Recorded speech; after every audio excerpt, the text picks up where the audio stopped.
Hi, everyone. Welcome to today's webinar. I hope you're having a good day, a good evening, wherever this might find you. So today we're going to be talking about how the M&R benchmark report for 2020 will explore the universe of digital metrics from email to social media to ads and beyond. A lot of great information and content to cover today, so we're excited to get started. I'm Nicole Jones from TechSoup. I'll be your host today. And in the audience chat, why don't you go ahead and let me know where you're joining in from, and we'll read some of those responses. While you guys are chiming in on that, just want to say thanks again for joining us. Before we get to introducing today's presenter and our content, we're going to go over just a little bit of housekeeping. So all lines are muted, but you can ask questions at any time by typing them into the Q&A panel of your webinar. You can also ask questions and share comments in the audience chat, but it's recommended that you stick your questions in the Q&A panel. It makes it easier for us to be able to sort them. But in the audience chat, there's always a lot of great conversations happening with different nonprofits, so you'll get to hear what other nonprofits are doing and see their comments, so I recommend you peek in there from time to time. And if you lose your internet connection, no problem, just reconnect using the link that was emailed to you. And lastly, you will receive an email with this entire presentation, the recording and links, so you can go back and watch anything that you might have missed. There's going to be a lot of great content here, so you'll definitely want to take a look at those slides when they're emailed to you. I'm just going to go ahead and see who's joining us today. So we've got Sarah from Vancouver. Hi, Sarah. Lisa from Oakland. Lee from Washington, Tiffany from Sacramento. Who else? We've got Raleigh from New Orleans, Laura from North Carolina. It's great to have you all here with us. So your engagement really makes a difference, and there'll be lots of opportunities to engage with us on this webinar. So you can participate by, again, asking questions in the Q&A section. We'll make sure that we get to those. And then we also have a survey after this webinar, so it will launch when you close out. And please take a little bit of time to answer that. It doesn't take much, and it really helps us plan future content. And you can also tweet at us. We're at TechSoup, and you can use the hashtag TSWebinar. So thank you again. Your engagement makes a difference, and I know we're all facing a lot of distractions at home or wherever this webinar might find us, so we appreciate your attention and being present. Okay, now that we have that covered, a little bit about TechSoup. So TechSoup is a global network bridging tech solutions and services for good. And there's more than 1.2 million nonprofits in 236 countries and territories who have benefited from TechSoup and recognize TechSoup as their unique resource partner. And to help make that possible are the more than 100 corporate donors and providers of software, hardware, and services who have chosen the TechSoup platform to create and grow impactful and kind donation programs. So you can check out all the great offerings from our partners by visiting the nonprofit tech marketplace at TechSoup.org/get-product-donations. We'll include that link in the chat and also in the post-event email. And just last thing I want to share with you before we dive into today's content is this special resource page at TechSoup.org for nonprofits impacted by COVID-19. So TechSoup, as I'm sure many of you may already know, or maybe you're new to TechSoup, but TechSoup is committed to equipping your nonprofit with the technology resources you need to meet your mission, serve your community, and support your staff. So that's why we've compiled these resources, from tools to support remote work, webinars like this one, related blog posts, free courses from TechSoup, and so much more. We're constantly updating with this page with new resources. We'll share it out in the chat as well and in the post-event email. So it's a good one to bookmark and come back to, and also share with your colleagues. Okay, and with that, we are on to introductions. So Teresa won't be joining us today, but we do have Will Valverde. I'm super excited to introduce him. He is the Senior Creative Director at M&R, and Will has spent more than a decade helping major nonprofits developing memorable digital advocacy and fundraising campaigns with a special focus on creative engagement. He proudly contributes concepts, copy, and strategic direction for organizations like Feeding America, USA for UNHCR, World Wildlife Fund, Planned Parenthood Federation of America, and more. And we're also joined by TechSoup Marketing Associate Stephen Davidson, who will be assisting you via chat. And you're also going to see some other names pop in to the chat from the M&R team. We've got Karen Hopper, Laura Clavon, and Amy Hero. I'm sorry if I'm mispronouncing your last name, Amy, but they're from the M&R team, and they are here to take your questions. So do think of some good questions, and they'll be ready to take them on. And with that, I am pleased to bring Will on the line. Welcome, Will. Thanks for being here with us. Hi, thanks, Nicole. Thanks for having us here with TechSoup, and thanks for everybody who joined in today. Advanced slides. Great. Okay, so today we are going to talk about the M&R benchmark study for 2020. This is a look back at a year's worth of data for a really wide variety of nonprofits. We had about 200 participants last year, providing a year's worth of data for all of sort of the digital channels they operate in: social media, digital advertising, web engagement, email. We're going to cover a lot of stuff today. Just to give you a little bit more background about who we are as M&R, if you're not familiar, we are a consulting agency that works with nonprofits that do all sorts of good in the world. We work on digital fundraising advocacy campaigns, we do digital advertising, media relations, all sorts of things. Our goal is to really help our clients do as much good in the world as they can to move people to support the causes they care about. But we can't work with every cause that we care about. There just isn't enough time in the day.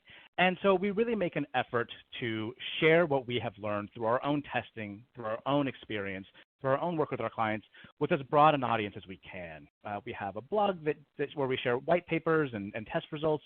And benchmarks is sort of one of our most important efforts to spread that knowledge and to try to share what we have learned with the broader public. So we are going to cover as much of this information as we can, the most interesting things from the study, but there is so much more than we could possibly cover in 1 hour. And so I really encourage everybody to go to mrbenchmarks.com, it's mrbenchmarks.com, and you'll see all the data that we collected, plus a lot more analysis, and there are jokes about outer space, and there are secret surprises, and a Spotify playlist, and a whole lovely data experience for you.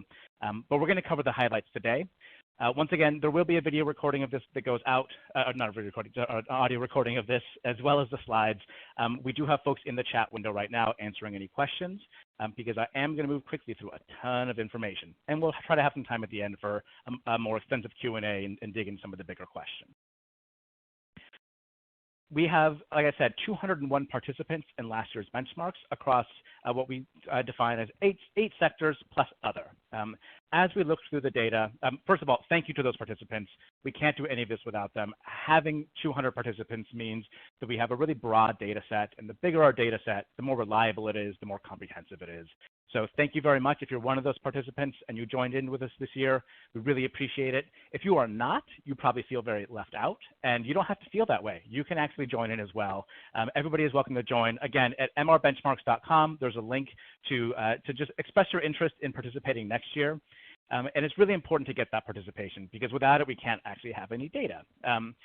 As I said, with our 8 sectors we look through, as we look through each chart, you're going to see an overall number that gives us the average across all the participants who submitted data for that particular metric.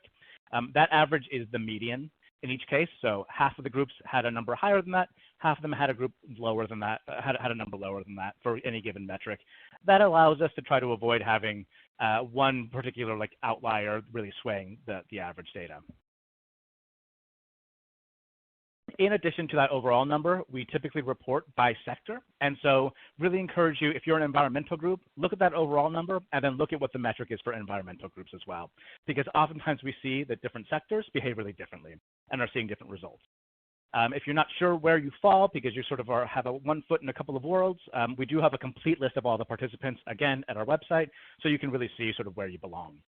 We also separate results out, we break them out by size. So when you see that on a chart, a large group is a group that has online revenue of over $3 million in a year. A medium group has online revenue between $500,000 and $3 million in a year. And a small group is one that has online revenue under $500,000. So that'll help you sort of find your peer groups there. I think that's all the background. We can start talking about all the fun data. I want to set up a little bit of when we talk about fundraising, because this is one of the sort of the first questions we get is like, how much money is coming in? That's what people turn to first when they open up benchmarks. And we've had a really sort of interesting last few years when it comes to online revenue. So for those, just to refresh your memory, in 2016, there was an election that people reacted strongly to. And so after 2016, what we saw through 2017 was this sort of massive spike in online revenue. We reported a really huge jump. And this was really in response to that election. There were other possibilities floated, sort of possible explanations for why the numbers really shifted, but that seemed to really be the driving factor. We really saw a particular spike for online revenue for those groups that were environmental groups or rights groups, those that felt like their causes were targeted by the Trump administration or were worried about making progress for their issues. That resistance sort of set of nonprofits really led the way in that increase in revenue. But it was much more broad-based than that. There really was just sort of outpouring of generosity through 2017. And then in 2018, what we saw was that growth curve completely flattened out. There was essentially no growth on average in online revenue from 2017 to 2018. We just sort of came to a screeching halt. And that worried a lot of groups. It kind of felt like maybe we've sort of plateaued as an industry. Maybe we are not reaching audiences anymore. The sort of old tools that we had were not really working very well. There was a lot of concern and a lot of proposed explanations. So there were a few things sort of floating. One was maybe there was just sort of fatigue in giving. Maybe the impact of the election had sort of ruined everything forever. Maybe the change in the tax law, which made it harder to, or less likely for people to itemize their deductions, which then might have an impact on sort of charitable giving, could have an impact. We also saw a big drop in the stock market right in the middle of December 2018. For those of you who lived through that end of year fundraising season, it was really stressful to all of a sudden have this economic turmoil that really seemed to damage results. All of this stuff was going on. What we said last year, and this is a screenshot from our 2019 report, is taking all those things into account. What we expected to see was actually, what we saw was happening was basically 2 years worth of growth happened in 2017. And then by the time we got to 2018, we couldn't maintain that momentum. If we took a step back and took a broad view, the long-term growth trajectory really looked pretty consistent, which was around sort of the low double digits of year-over-year growth.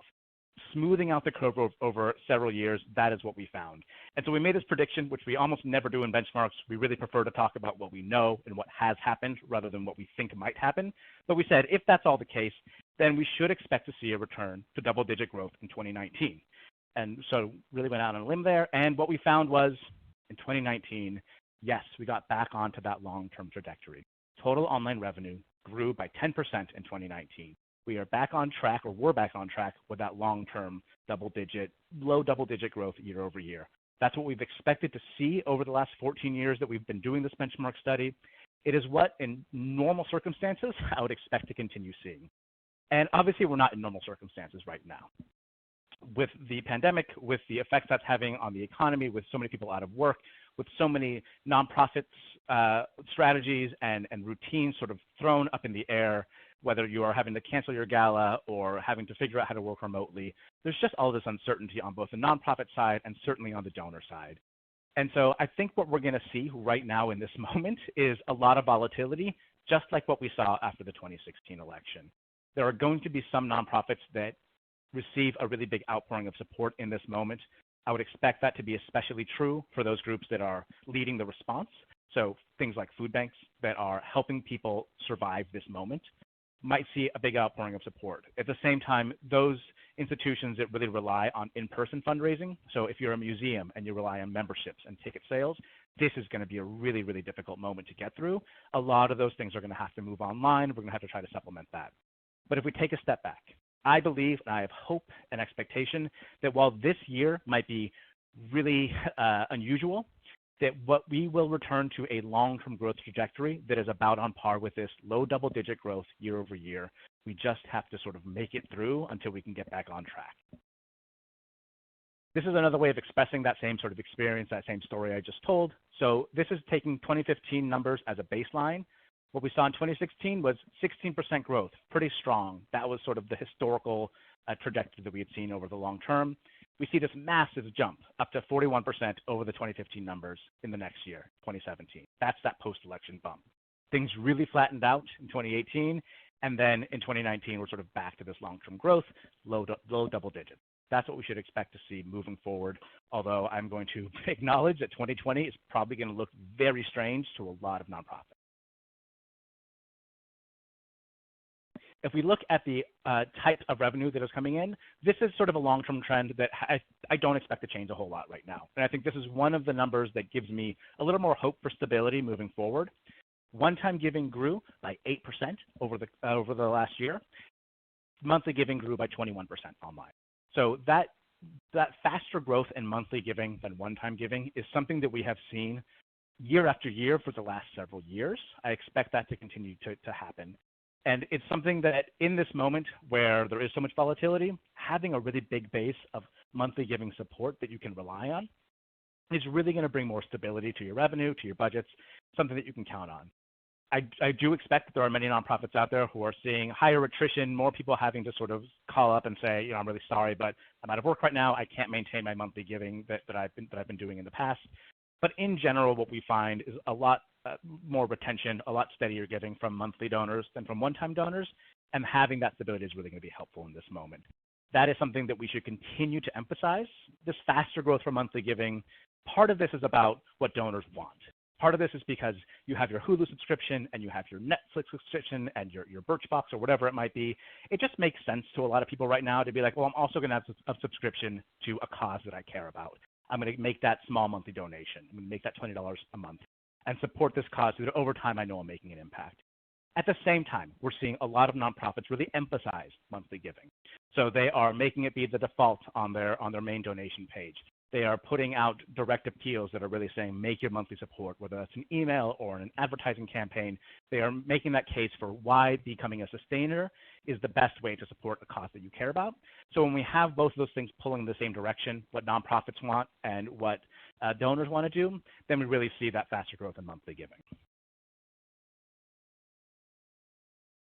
This is possibly one of the most beautiful charts that we put out into. I really like this one. The colors are so nice. What we're looking at here is the revenue per donor per year going back several years. So if you look at 2015 at the very left, you saw that the average value of a donor back then was $139. It sort of has been bumping up incrementally, not on a smooth trajectory, but going up over time, so that in 2019, the average donor was worth $150 online. And that is great. I think that is partly a reflection of that increase in monthly giving, because as monthly giving becomes a more important part of our overall fundraising picture, a monthly donor is worth more generally on an annualized basis than a one-time donor. So that's part of what we see going on there. This may also just be sort of generalized inflation and higher average gifts. We do see really big differences between sectors when we look at this number. So if you look at international nonprofits, so these are groups doing international aid and development work, we see a $230 average value of a donor online. And this is strictly online giving, to be clear. If you give online, but you also make a direct mail gift, we don't have access to that data for the direct mail side. So this is strictly online value, $230. On the other hand, if you're a wildlife animal welfare group, the average online donor is worth $110 over the course of the year. So a really big difference there, depending on sort of your sector. It's a good reminder to look at the overall number, but also to make sure that you're checking with your peer groups that are in the same sector that you're operating in. The story for online donor retention really doesn't change very much year over year. What we see is that overall, online to online retention was about 40%. So this is people who made a gift in 2018 online and then gave again online in 2019. We, again, can't look at telemarketing or direct mail or other sources of giving. About 40% of those people come back. Who they were to begin with, who they were in 2018, matters a great deal. So if a person made a first gift to a nonprofit in 2018 online, they had a 22% chance of coming back again and making a gift in 2019. About 1 in 5 of them made a repeat gift, if that was their first gift. For those who had a prior giving history, people who had given at some point in the past, gave again in 2018, almost 60% of them came back and gave again in 2019. So getting that first gift, that new donor acquisition, is where we spend a lot of our time thinking. That's where we put a lot of our resources, is trying to get that first gift from people, and it is super important to grow that donor base. But when we see the long-term value of retaining a donor, getting that second gift locking somebody into that habit of generosity, building that loyalty with your own organization can make a huge difference in their long-term value because we see this sort of like natural increase in retention over time.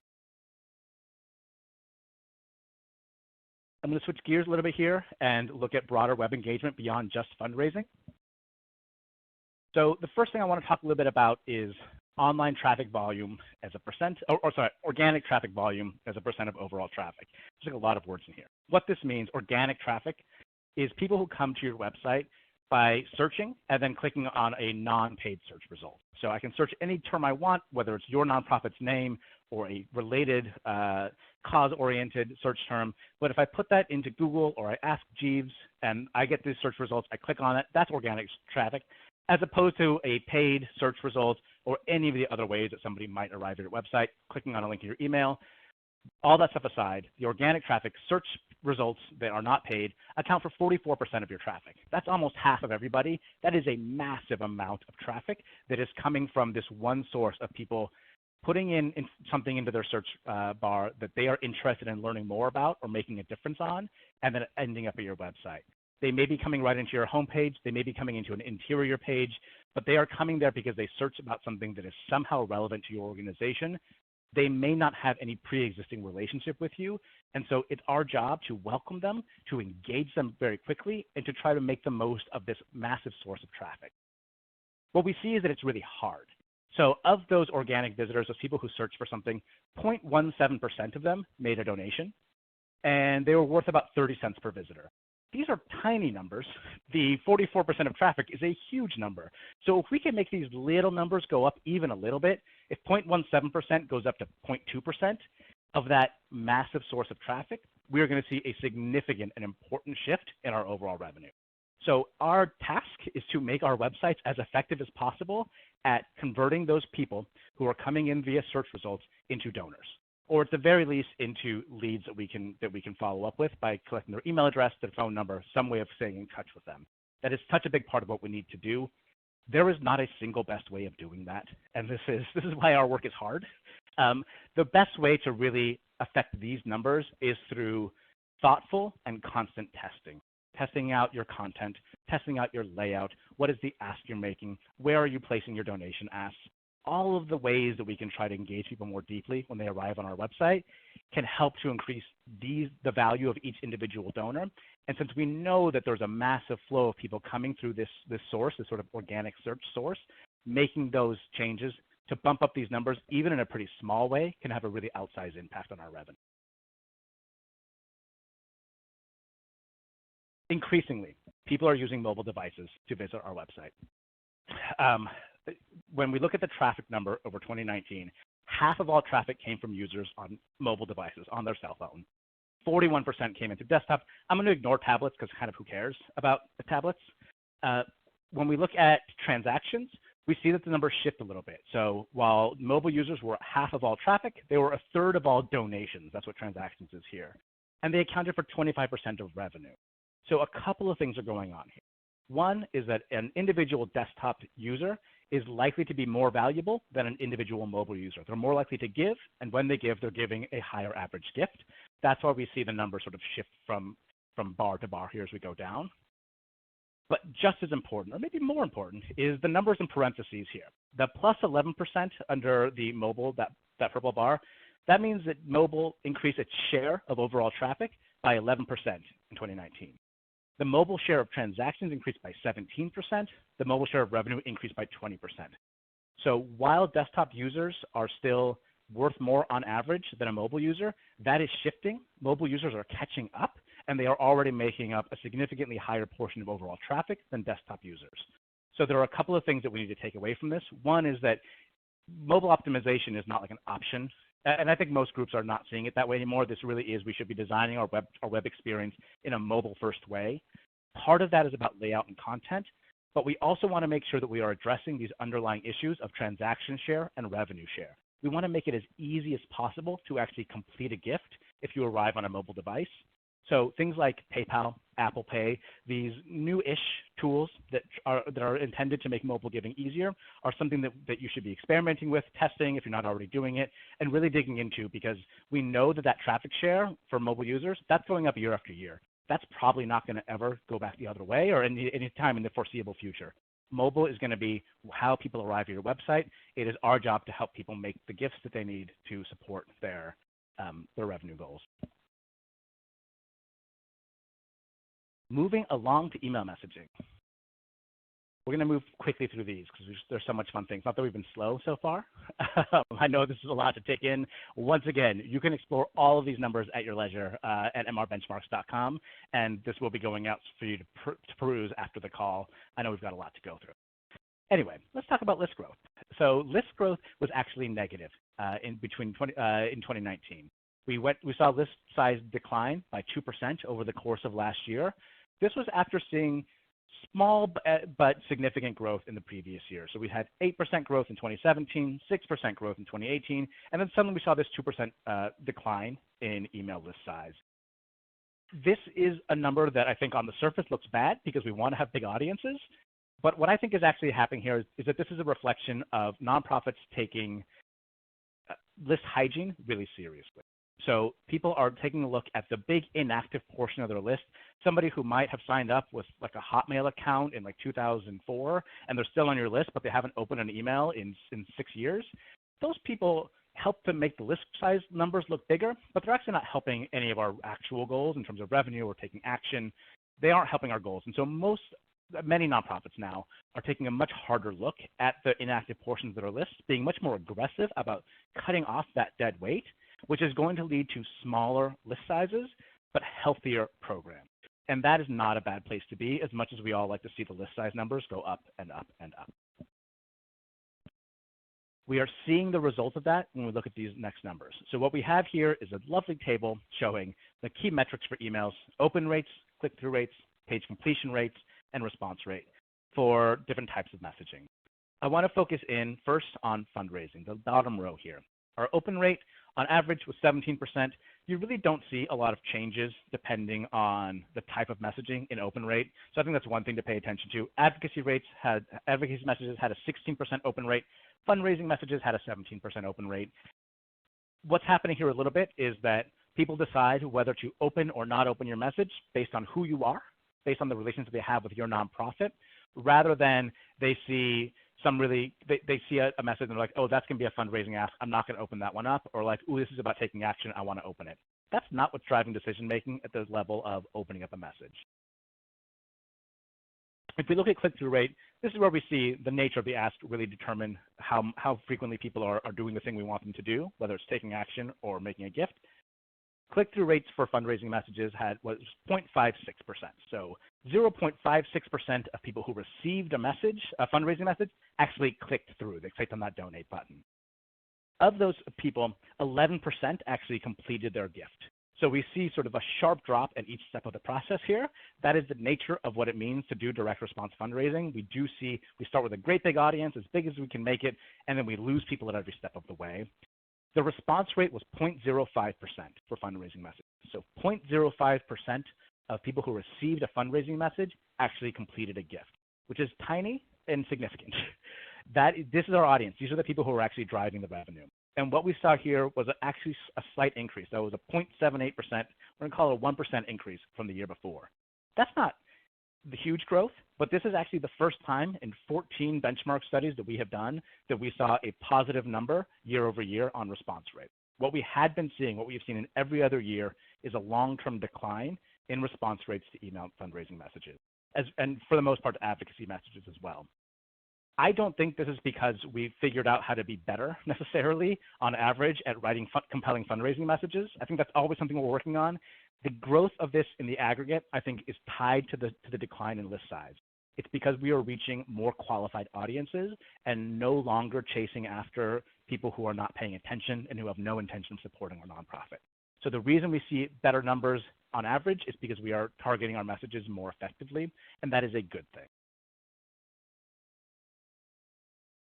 Email revenue increased by 6% from 2018 to 2019.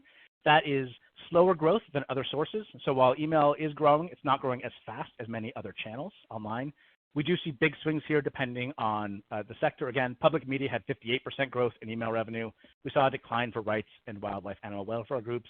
You're probably looking at that and wondering why, and I don't have answers for you. These are the numbers that they are. Some of this is probably about individual strategies.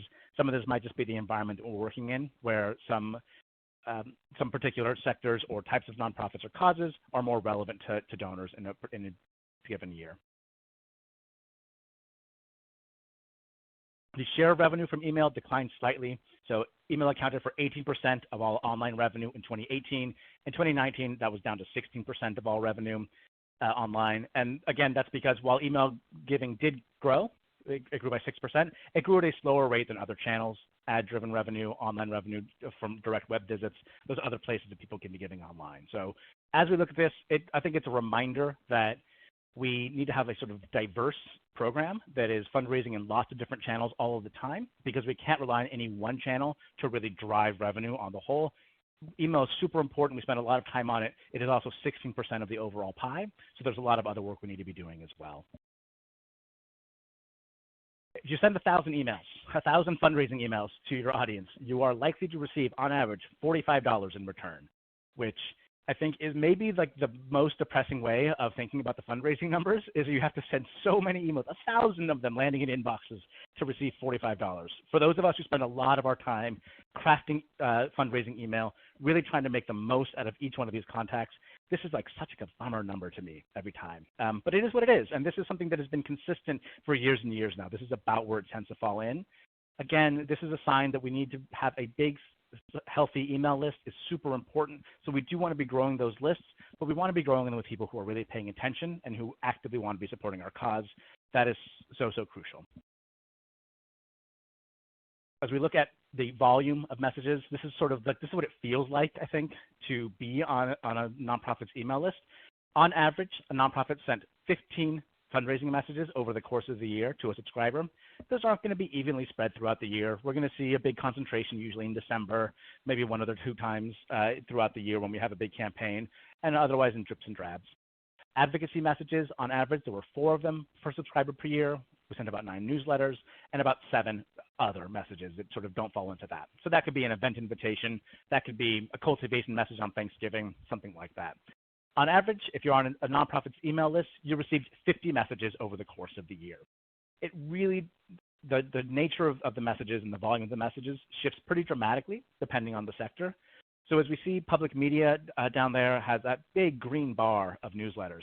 Public media nonprofits have a lot of news to share, and so they often are going on a sort of a weekly newsletter model, and you're going to see a big spike in that, but no advocacy to speak of. If you look at an environmental nonprofit, things are much more balanced. They have 14 fundraising messages, 12 advocacy opportunities, and 11 newsletters. I guess they skipped 1 month in their monthly newsletter on average over the course of the year. Digital communications is not just about email and web stuff. It's also about text messaging, and this is an increasingly important part of our program. Nonprofit text messaging audiences grew by 26%, really massive growth in 2019.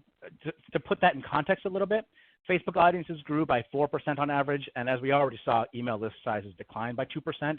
So there's this really exciting big growth in text messaging audiences right now. To put it further in context, nonprofits had 72 mobile subscribers for every 1,000 email addresses. So the scale is really vastly different. While email shrunk a little bit, those lists are much bigger than our mobile lists. Not really a surprise if you think about it.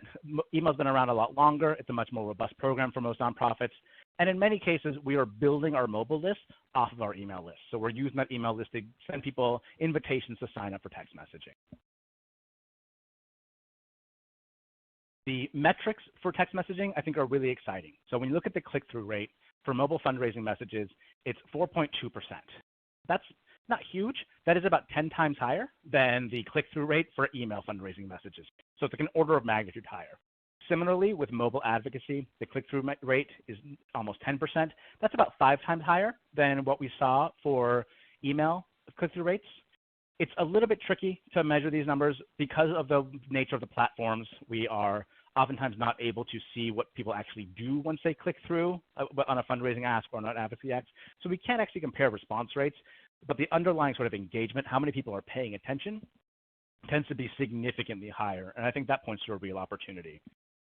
When we look at mobile advocacy call messages, so this is a message that you would get saying, click here and we will connect you directly with your member of Congress, and you can yell at them about whatever it is you should be yelling at them about. That response rate is 3.1%. So again, really, really high relative to what we might see for an email message.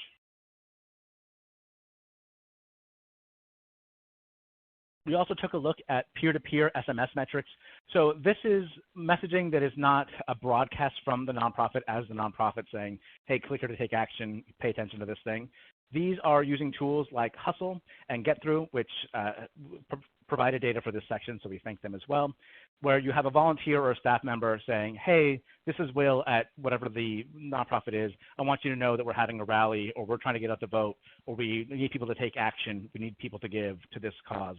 And you can actually have that sort of one-to-one conversation with a mass audience. What we see is a really strong response rate. So 14% of people who receive that message text something back. They may text back, hey, leave me alone, which is going to be part of this, but a lot of them are at least paying attention. It is something that doesn't just sort of slip through the cracks and get ignored at nearly the same rate as some other channels. So there's a really big opportunity there as well. On average, if you're on one of these lists, you receive about 1.5 messages per month, and the monthly opt-out rate is about 2%. So the majority of those people texting back are not just saying stop, although some of them are. Let's talk about social media. Okay, so just to put a little context around things in terms of our audience size, for every 1,000 email subscribers, groups have about 500 Facebook fans, about 221 Twitter followers, and 83 Instagram followers.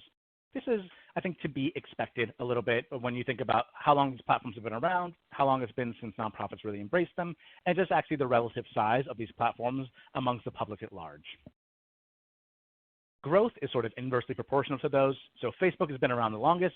Its audiences grew by 4% for nonprofits on average. For Twitter, which has been around less time and is a little bit smaller in terms of its audience, 7% growth. Instagram really grew by leaps and bounds, 42% increase in Instagram followers. Again, this is mostly about sort of how deeply into our overall audience we've sort of dug in by the maturity of these platforms. We don't have TikTok numbers, but I wish we did. Maybe next year. The earned reach average, this is a way of looking at the ratio of how many people are being served a post on Facebook relative to how big your audience is.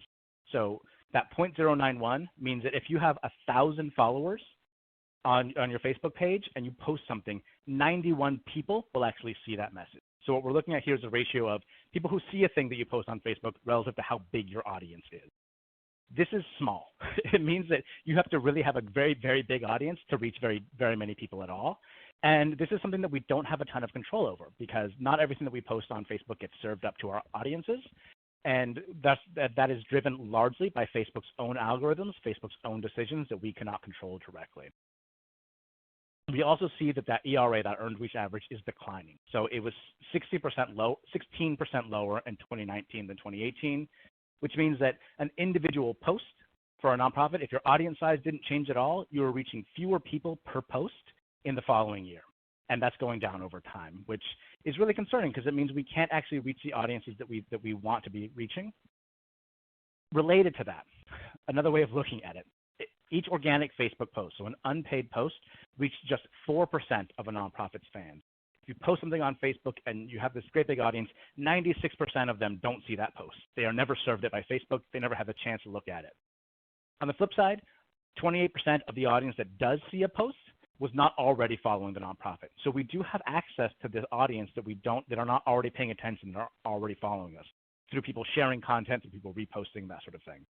So to me, what this says is a couple of things. One, as you're thinking through your social media strategy, you should not assume that if you have posted something once, that people have seen it.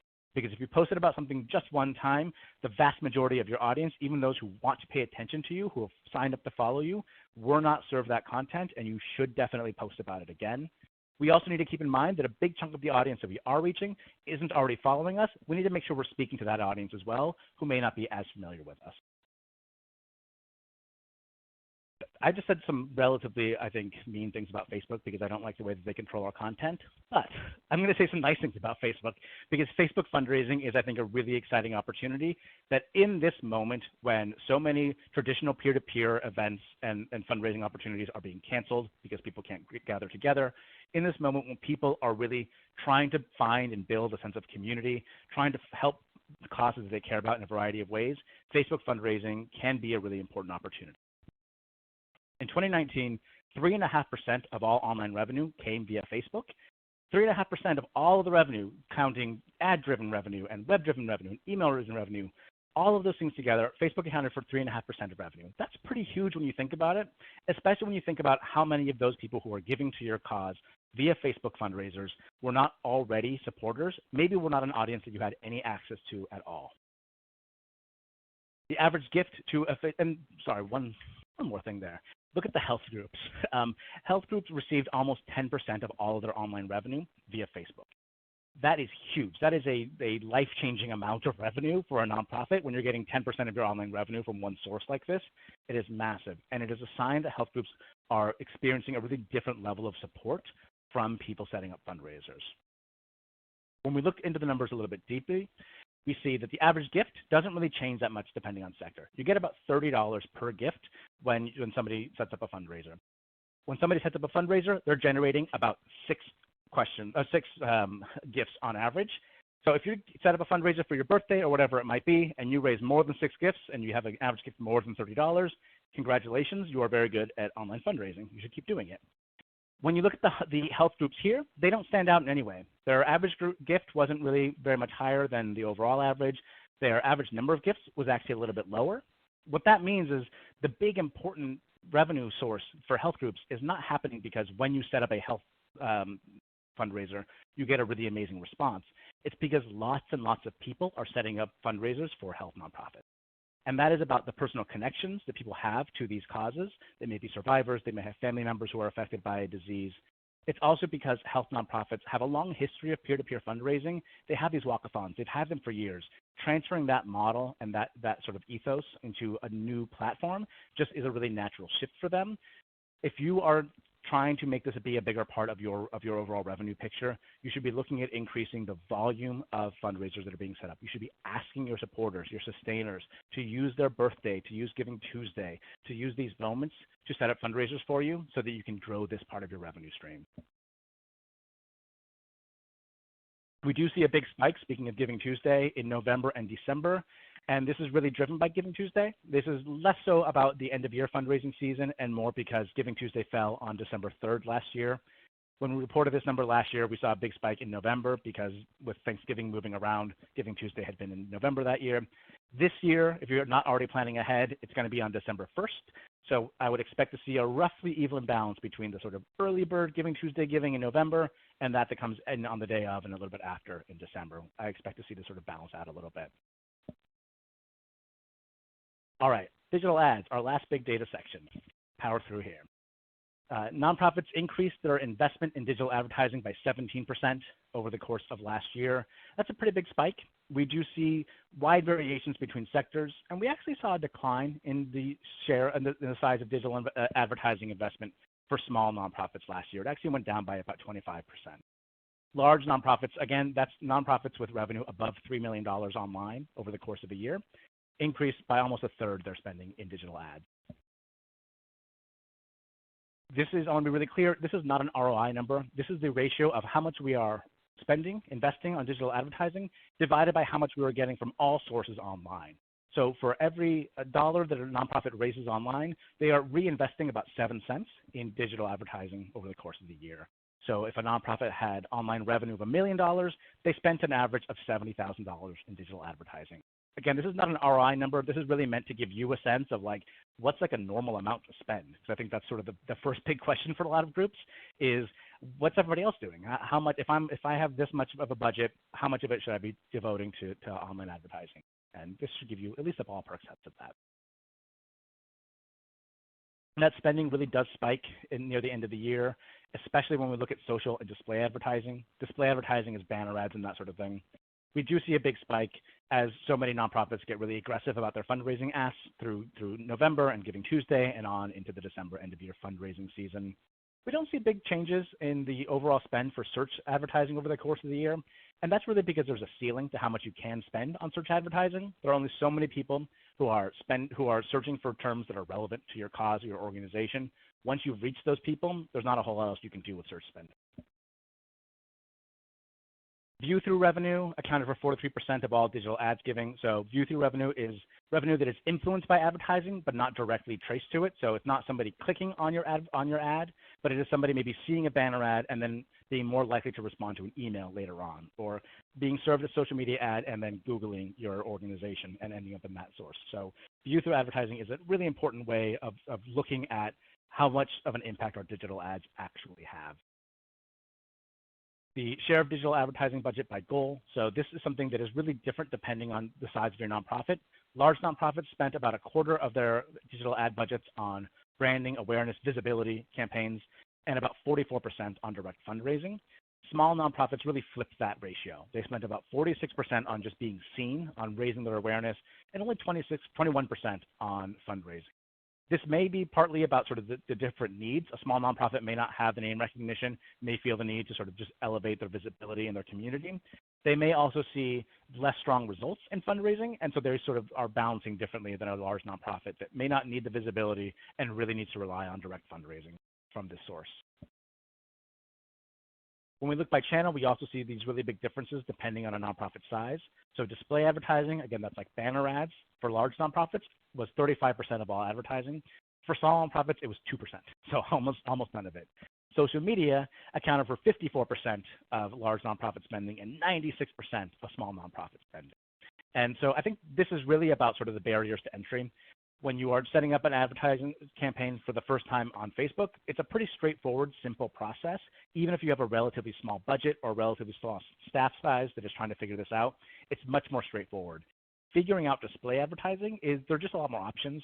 There are so many different vendors, so many different platforms, so many different possibilities of size and of using HTML5 technology. There's a lot that can really go into it. And so oftentimes the groups that are able to invest in that heavily are the large nonprofits that have maybe a bigger budget, more staff, and more ability to sort of overcome those barriers to entry. When we are spending money on ads, we are spending more of it on prospecting ads than on retargeting. So retargeting is anything that is causing somebody to see an ad because of something they have done. So sort of the classic example of that is I arrive at your donation page, but I don't complete a gift, and then you follow me around the internet with ads until I actually come back and complete that gift. But other sources of retargeting include being on an email list or having followed somebody on Facebook, those sorts of things. For every dollar that we spend on that, we're spending $1.83 to reach prospects. So audiences that we do not have a prior action to be basing our targeting on. It may be broad-based sort of broadcast advertising. It may be based on their sort of demographic profile, something beyond their previous activity.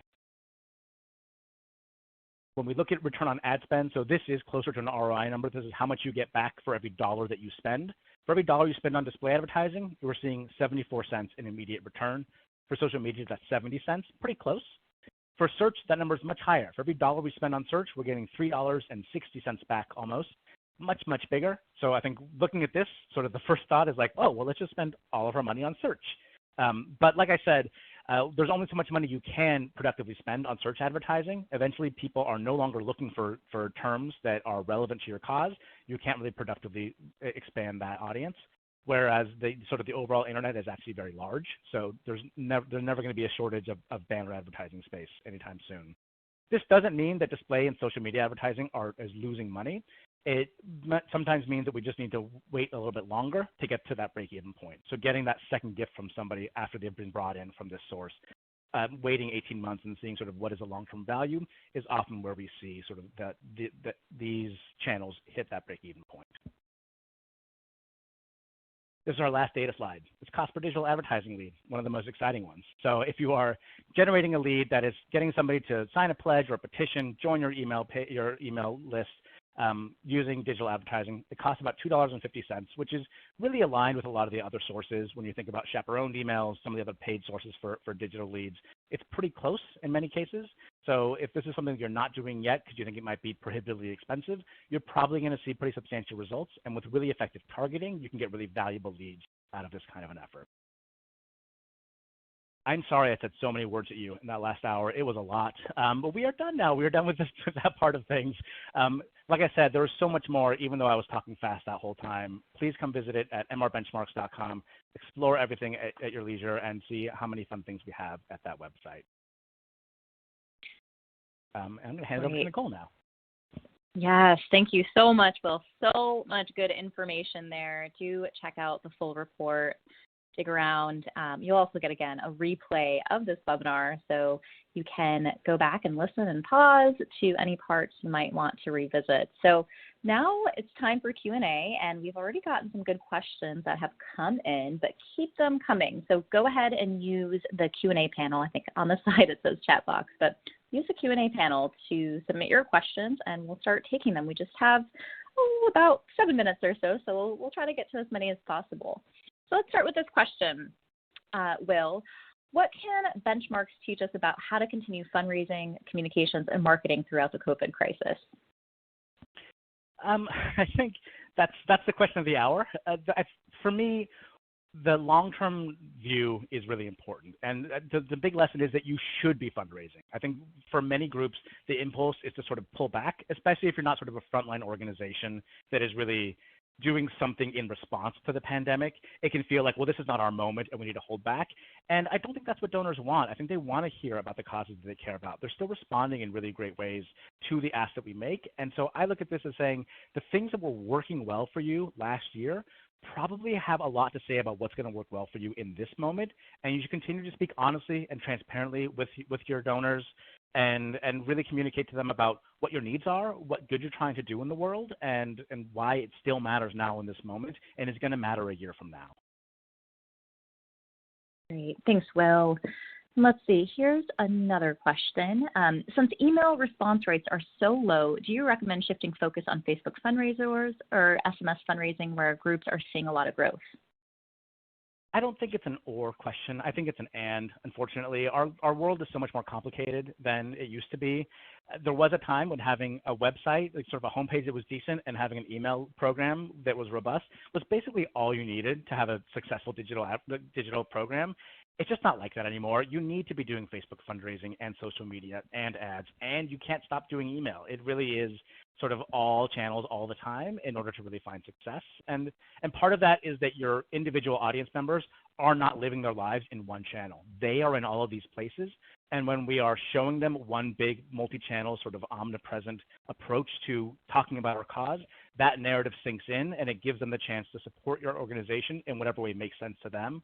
But I don't think we can abandon email. I don't think we can abandon advertising. I don't think we can abandon Facebook as much as I sometimes want to personally. I'm not letting my personal anti-Facebook bias really sink in here, but it is just, it's something that we have to be doing everything all the time, and we can't really pull back. Got it. Thanks, Will. Here's a question. More and more organizations are including LinkedIn as part of their efforts for advocacy, fundraising, community building, and so on, reaching senior leaders in their industry or individuals working for or connected to a specific industry. So the question is, are there plans to include LinkedIn as a source in future data? Maybe. I think it still is a little bit niche, and my response to the previous question I think holds here. If you're not doing that, yeah, you should be trying it out, seeing what you can do with it. I think for many groups, it's less of a consistent sort of broadcast medium where they're really gathering data all the time. But we do take a look every year at what data we want to cover, and we will definitely add that to the list of things to consider for next year. Great. Let's see, there's a question about why isn't there an education sector included in benchmarks? We did not have enough education nonprofit participants. That's it. So if you're an education nonprofit and you want to see that data represented in benchmarks, I encourage you to, again, go to mrbenchmarks.com, sign up to participate, and encourage your colleagues, your peer groups, your enemy and frenemy groups to also join in, because when we have enough data, we will report it. We just can't include a sector if we only have a couple of participants. That makes good sense. And how can people participate next year? If you go to mrbenchmarks.com, there's a left-hand nav, and there's a link right there that says participate in benchmarks. You can also email benchmarks@mrss.com, benchmarks@mrss.com. Great. Let's see, we've got time for more questions, so keep them coming. Let's move to this question here. So you mentioned, Will, that email response rates have been on the up, and you attribute that to better qualification, right? Having better quality leads in your email database. And so this person would like to know, what can I do to better qualify their audience, to better target their message when they're sending emails? So there's a lot that goes into it. The first big thing is to just get rid of folks who are not doing anything. And so different nonprofits decide what they mean by inactive in different ways. So some groups are really aggressive and they're like, if you haven't opened a message in the last 6 months, you're dead to us. Some groups they take a 24-hour window, 18 months, or 24 months. 24-hour would be like very aggressive. If you don't respond every day, you're out of here. 24 months. So the first step is to just say, like, what do we mean by inactive? When is somebody so far gone that we don't think they're going to come back, and just cut that dead weight from your list? Because then you have you see better results from your testing, because you actually can see differences in response. You're not weighed down by all these people who never do anything. That's the place to start. And then beyond that, we should be looking at the actual behavior of the people on our list. So if you have people who make a gift consistently twice a year, in one time in February and one time in October, maybe think about that person differently than somebody who is a monthly donor or somebody who has never given to you. Communicate to them differently. Try to customize your content and target your messaging so that it's about what they want to be doing instead of what you need in that moment. Those are some great practical tips. Thanks, Will. And let's take our last question here, and that is, what do you think drives the decision of spend on advertising platforms between fundraising and awareness? Is it typically based on the platform, the size, budget of the NGO, or something else?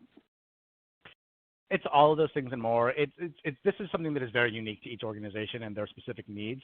So there are groups that are really invested in, they want to be using their advertising for lead generation. They're not interested in using it for direct fundraising, or they haven't seen a lot of success in that channel, so they're using it in different ways. This is something that I think tends to be about specific strategic choices rather than sort of like there's one thing that makes sense for everybody to be doing. That makes good sense. I always sense. hate when the answer Thanks, is like, Will. it's complicated, but like so often the answer is it's complicated. Always have to preface that way, and then you can get into some of the nitty-gritty of it. But yeah, appreciate that. Now, that was our last question. Again, we'll be sharing out the link to the benchmark report, so you can easily access that in addition to the replay of this webinar video. And with that, we'll just start to wind down here. So we do have other webinars coming up from TechSoup. I should say live events, actually, because we're doing some Facebook Lives and more webinars, of course, this month. So coming up next Monday, we have a TechSoup talk focused on fundraising in a crisis, and that's going to be via Facebook Live. So we'll share that link here and in the post-event email.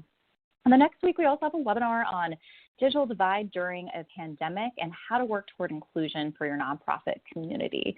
So you can check out those on our webinar page, TechSoup.org/community-events. We also have all of our past webinars there. You can see the entire replay and slides, and check out our full webinar lineup on this page as well.